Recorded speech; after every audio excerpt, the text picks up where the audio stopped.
walaupun mereka bukan muslim itu bangunnya pagi. Jadi mau bangkong itu sudah mungkin suatu Ferrari. Nah, jadi saat ini panjenengan urusannya sampai dan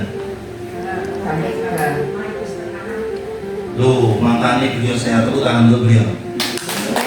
Orang bangun pagi itu mesti sehat karena fitrahnya itu kan pokoknya dikatakan yusabbitul laila, kemudian ditempatkan malam itu untuk istirahat. Kenapa kalau malam itu kok dipatahin gambarin Gusti Allah sama Tuhan Yang Maha Esa? Biar istirahat.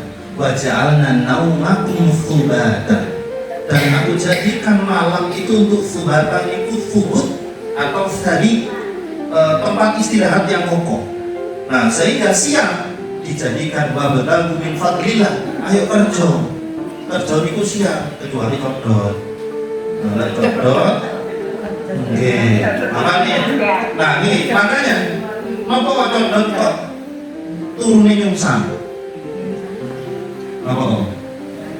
Coba jangan sekali-sekali pamlet ini kedot itu karena dia tidurnya kerjanya di malam hari, tidurnya di siang, dia kekurangan oksigen ke kepalanya, maka dia tidurnya nyungsang agar kebanyakan oksigennya cukup di sini. Ya begitu, sehingga ketika orang itu tidak bangun pagi itu bukan normal.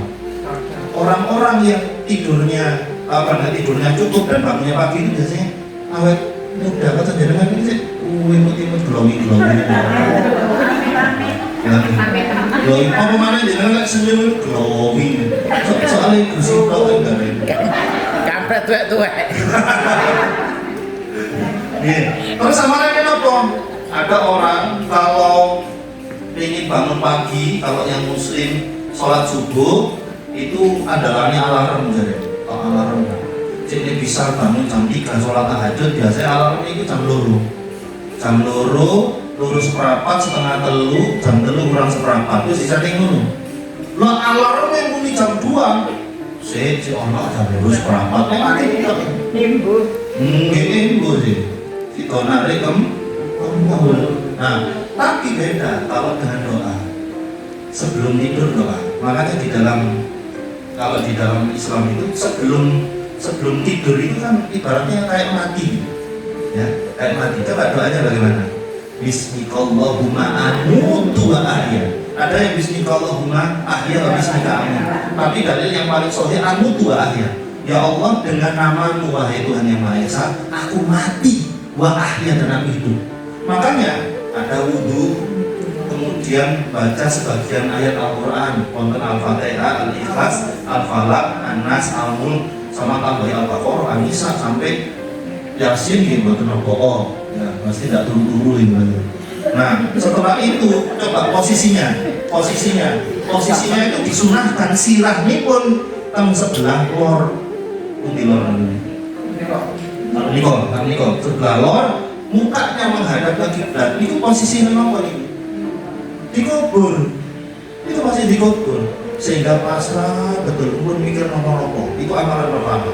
Doa isi ibaratnya kayak ini bisa tangi mana gitu. Bukan harap kok tangi mana lo tidak sinetron namanya. Nah, bukan begitu. Itu satu amalannya. Yang kedua, maafkan semua orang sebelum tidur. Saya terinspirasi dari sahabat Nabi.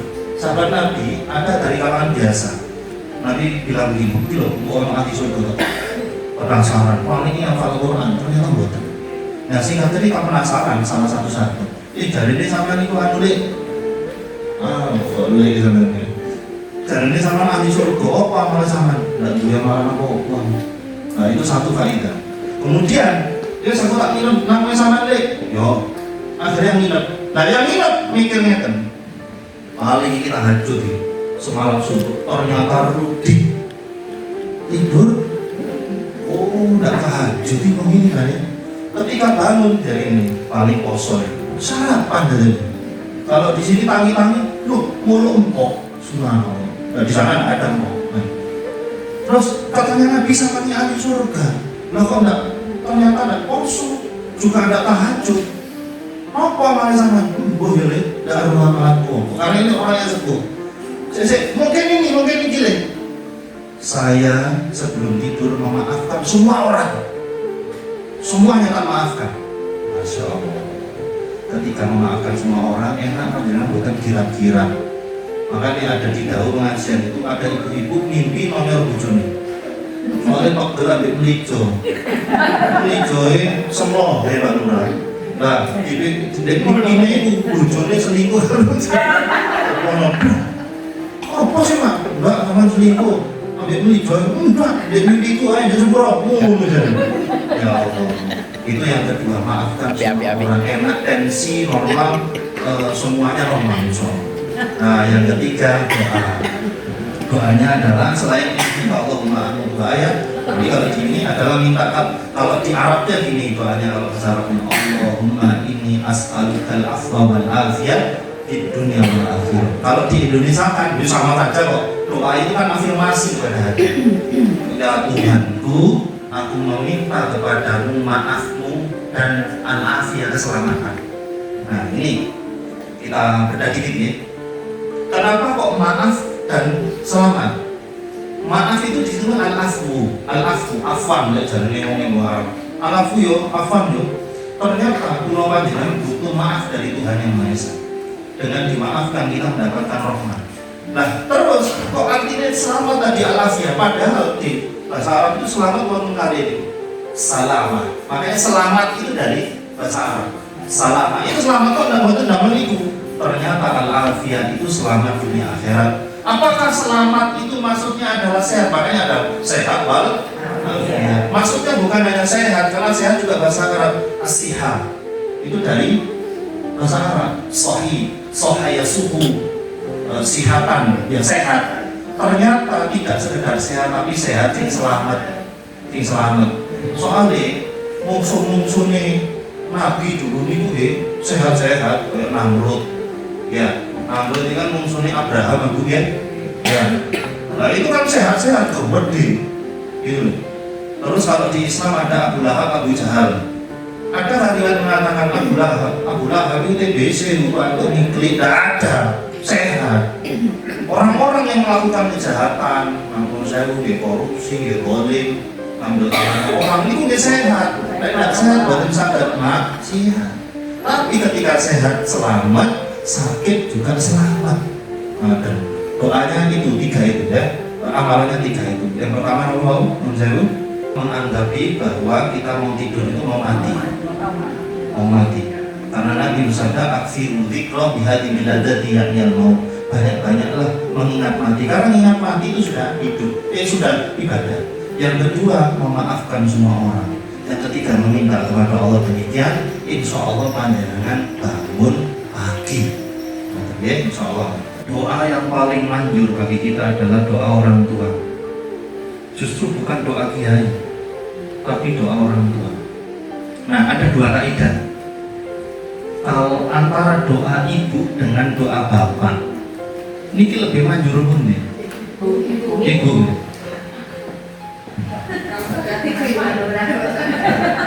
Terima loh Pak Solikin loh. Ini sekarang.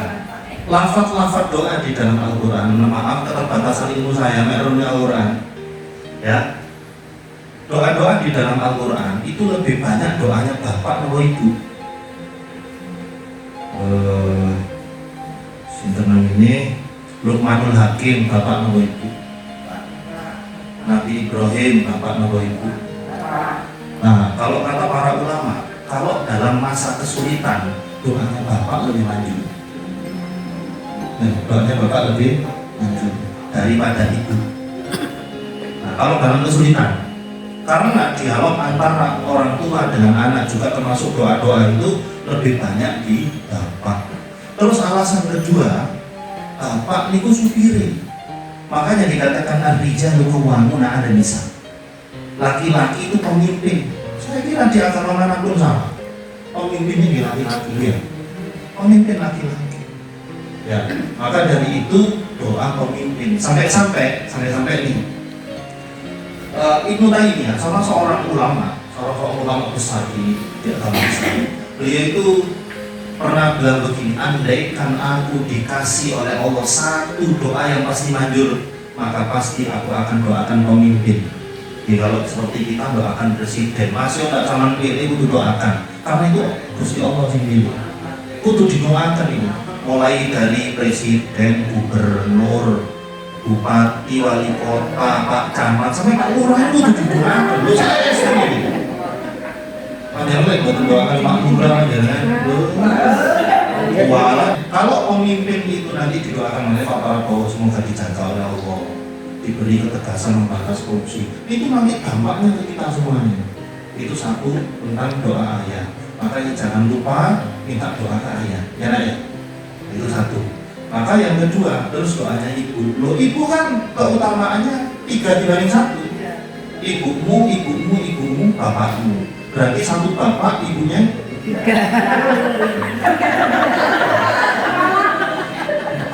Oke, buatan Sepakat. Nah, ini wartawan lo kalkulasi gini. Sepakat kok. Maka keutamaan itu adalah keutamaan berbuat baik. Nah, maka anakku yang solihah, kalau mau ujian, mau apa, menghadapi apapun, bahkan mendapatkan kenikmatan, terutama mendapatkan kenikmatan sama like sukses nanti, sing dieling itu ibu dhisik. Itu loh istimewanya ibu. Nah, ibaratnya ada uang 4 miliar, yang 3 miliar dikasih Ibu. oh, semua. Uang ini mencerita loh semuanya. Belum nih, lah ya cerita semuanya. Temenan Pak semangat. Itu, pokoknya iring ibu, bapak istri dididik mau. Ini bisa mau ibu. Oh? Ini kalau di dalam hadis ini kata Nabi, birra ummat wa abak, berbuat baiklah kepada ibumu dan bapakmu, wa ukhtaka wa akhaka, kemudian kerabatmu yang perempuan dan laki-laki, kemudian laki-laki. Pokoknya di Islam itu kebaikan, itu selalu yang ditontonkan perempuan.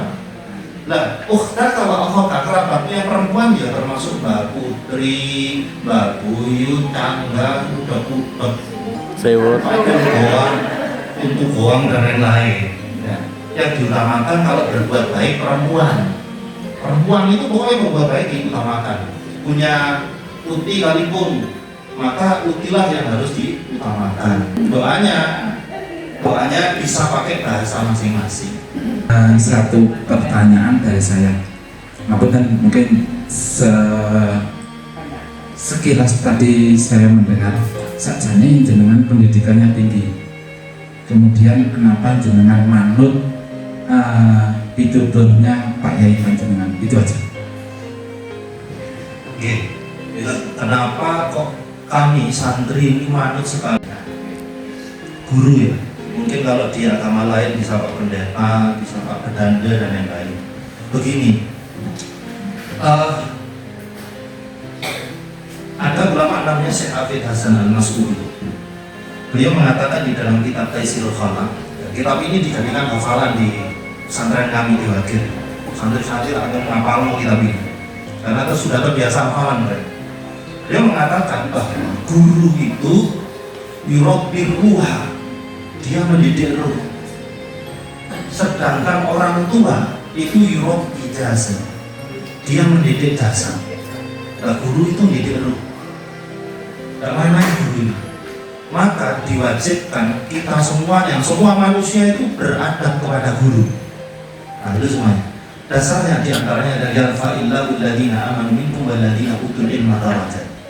Seseorang yang dia beriman, yakni saya, kemudian dia dikasih ilmu sama Allah, maka ditinggikan derajatnya.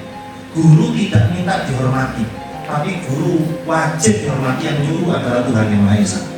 Makanya di Indonesia ada bedanya anak zaman sekarang sama anak yang dulu di SD dapat PMP. Oh, beda.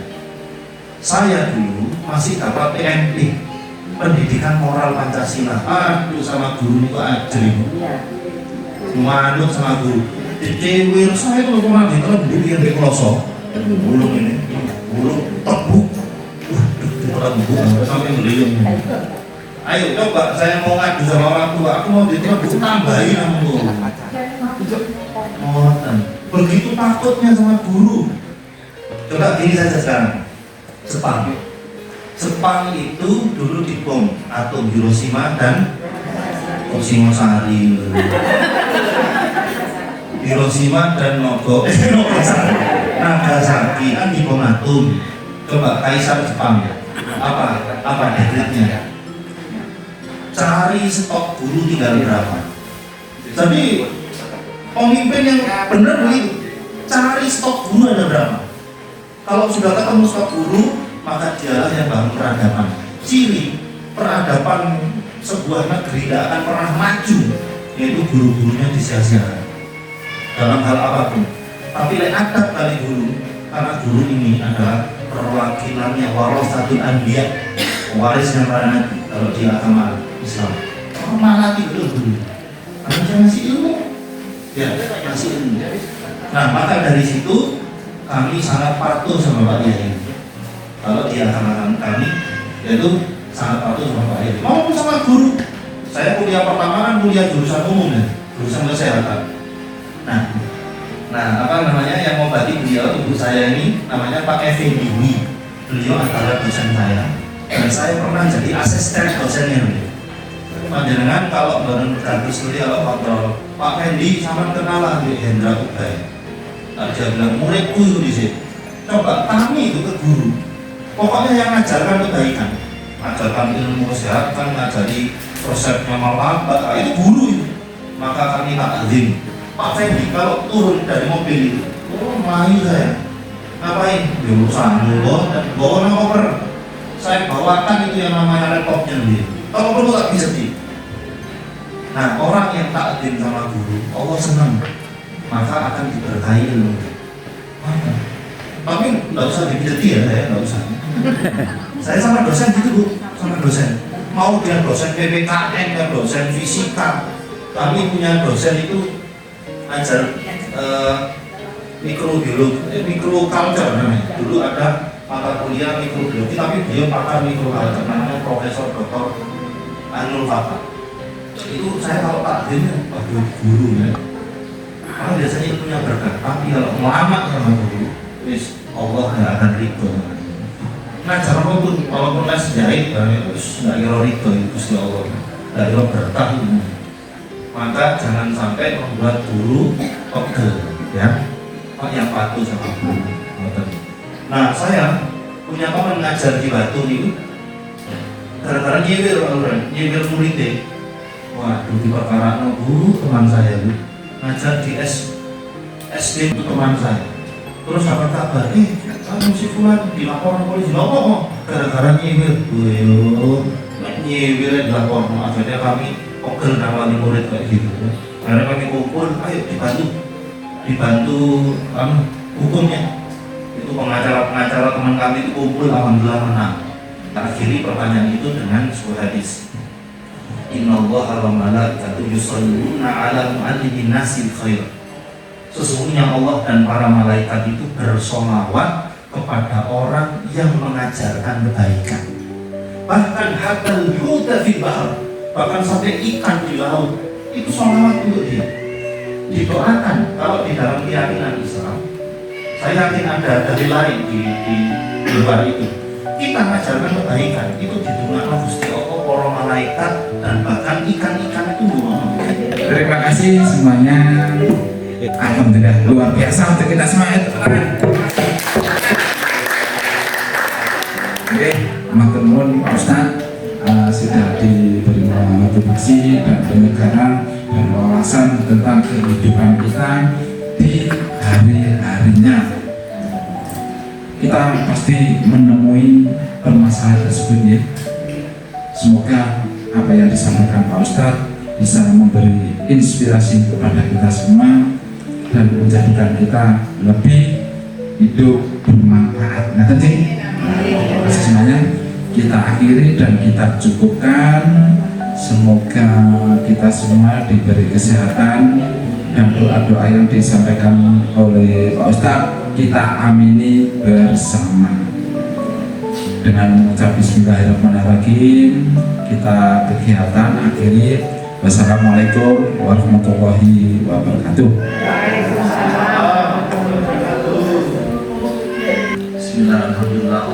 Allahumma ighfir lana dzunubana ya Allah. Ya Allah, ampuni dosa-dosa kami semuanya ya Allah. Allahumma ighfir lil muslimin wal muslimat al ahya wal amwat. Ampunilah dosa-dosa orang tua kami, baik yang masih ada dan yang sudah meninggal ya Allah. Ampuni dosa-dosa keluarga kami, suami kami, istri kami, anak-anak kami semua ya Allah. Allahumma sahili umurina ya Allah. Ya Allah, mudahkan urusan kami semuanya, urusan anak-anak kami. Allahumma inna nas'alukal afwa wal afiyah fid dunya wal akhirah. Ya Allah, paringaken kesehatan ya Allah, sehat wal afiat, sehat yang selamat bagi kami ya Allah. Allahumma ja'alna minas sabirin, Allahumma ja'alna minas sadiqin. Jadikanlah kami orang yang sabar, orang yang kuat, orang yang benar. Wa kunna ma'as sadiqin. Jadikanlah kami bersama-sama dengan orang yang baik. Allahumma inna nas'aluka ilman nafi'an wa rizqan thayyiban wa rizqan wasi'an wa shifaan min kulli da' wa amalan mutaqabbalan. Ya Allah, jadikanlah kami orang yang bisa mendapatkan ilmu yang bermanfaat, jauhkan dari ilmu yang tidak bermanfaat. Sehatkan kami ya Allah, sehat luar dalam lahir dan batin. Berikanlah kami rizki yang thayyib, yang baik, dan rizki yang wasi'an, yang luas, yang manfaatnya untuk umat manusia. Terimalah amal kami capek di dunia ya Allah, diuji itu capek, menghadapi masalah itu capek, maka jadikanlah kelelahnya kita untuk istirahat di surga nanti, amin ya rabbal alamin. Allahumma inna nas'aluka min husnil khatimah, Allahumma inna na'udzubika min su'il khatimah, Allahumma inna nas'alukal afwa, Allahumma inna nas'alukal huda wa tuqa wal afaf wal ghina. Ya Allah, jadikanlah kami Engkau beri petunjuk, jadikanlah kami senang dengan ketakwaan kebaikan, jadikan kami benci dalam keburukan, jauhkan dengan keburukan, jadikanlah kami orang yang mampu menahan kemaksiatan. Dan Allahumma inna nas'alukal ghina, berikanlah kami kekayaan hati, kecukupan di segala keperluan kami, bukan kekayaan yang banyak, bukan kemiskinan, tapi kecukupan ya Allah. Allahumma inna nas'aluka min husnil khatimah, Allahumma inna na'udzubika min su'il khatimah. Rabbana atina fid dunya hasanah wa fil akhirati hasanah wa qina adzabannar. Alhamdulillahi rabbil alamin. Allahumma shalli wa sallim ala nabiyyina Muhammad, amin ya rabbal alamin, bi barakatil Fatihah.